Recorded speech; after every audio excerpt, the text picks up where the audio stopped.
படிக்கிற விஷயங்கள் மைண்ட்ல ஏறாம இருக்கும். லாங்குவேஜ் ஒரு பெரிய பேரியரா இருந்துட்டு இருக்கும். ஓகேவா? பேசுறது ஒரு சிரமமா இருக்கும், கூச்ச உணர்வோட இருக்கும். இந்த மொபைலையே பாசிட்டிவா எப்படி யூஸ் பண்ண அப்படிங்கிற விஷயங்கள் தெரியாமல் கூட இருக்கிறாங்க இல்லையா? இருக்கிறாங்களா? மொபைல் யூஸ் பண்றாங்க, நல்ல விதத்துக்கு யூஸ் பண்றாங்களா இல்ல தேவையில்லாத விஷயத்துக்கு யூஸ் பண்றாங்களா? ஒரு இன்டர்வியூக்கு ப்ரிப்பேர் பண்ண முடியுதா, ஃபேஸ் பண்ண முடியுதா, இல்லனா ஒரு பவர் பாயிண்ட் ரெடி பண்ண முடியுதா, இல்ல ஒரு இன்டர்வியூக்கான ரெஸ்யூம் ரெடி பண்ண முடியுதா, ஒரு அசைன்மெண்ட் ஏதாவது ரெடி பண்ண முடியுதா? சிரமப்படுறாங்க இல்லையா? இங்கிலீஷ் பேசுறதுக்கு சாதாரணமா வருதா? சப்ஜெக்ட் வந்து கஷ்டமா இருக்கா இல்லையா? கணக்கு வருமா எல்லாருக்கும்? காமர்ஸ் வருமா? மேத்ஸ் சயின்ஸ் வருமா? இன்னைக்கு பிள்ளைகளுக்கு கணக்கு வர மாட்டேங்குது, காமர்ஸ் வர மாட்டேங்குது, தமிழ் வர மாட்டேங்குது, காதல் வருமா? வந்துரும்.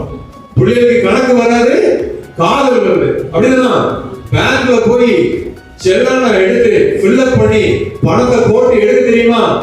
அது தெரியாது. ஆனா Facebook இன்ஸ்டால முன்ன பின்ன தெரியாத நபர்களுக்கு ரெக்வெஸ்ட் கொடுத்து இல்ல அவங்கள ஃபாலோ பண்ண தெரியும். தெரியுமா இல்லையா? அப்படிதான் ஒரு இன்டர்வியூக்கு ரெஸ்யூம் ப்ரிப்பேர் பண்ண தெரிய மாட்டேங்குது. ஆனா இன்ஸ்டாகிராம்ல ரீல்ஸ் போட்டு லைக்ஸ் எல்லாம் என்ன பண்ண வேண்டியிருக்கு?